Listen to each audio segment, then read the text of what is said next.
Nagpadala ng dagdag na tauhan ng PNP sa Cagayan de Oro City. Bahagi ito ng pinaigting na seguridad sa lungsod sa gitna ng investigasyon sa pagsabog ng isang bomba roon ng Huwebes kung saan 2 ang namatay. May ulat on the spot, si Jay Sabale. Jay?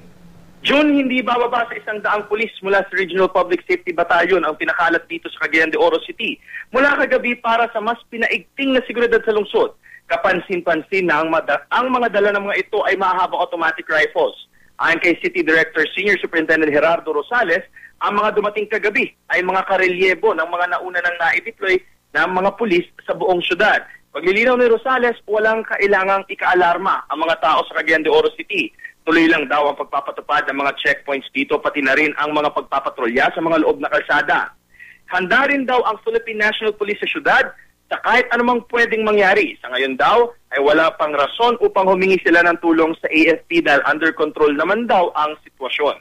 Nagtayo ng mga PNP checkpoints sa mga lagusan ng syudad kahapon matapos ang isang emergency conference ng PNP regional at station commanders dahil sa pagsabog ng improvised explosive device sa tapat ng Maxandria Hotel madaling araw nitong Huwebes. Tinaas na rin ang alerto sa buong Mindanao kasunod ng signing ng bansang Moro Peace Framework Agreement bukas. June? Maraming salamat, Jay Sabale.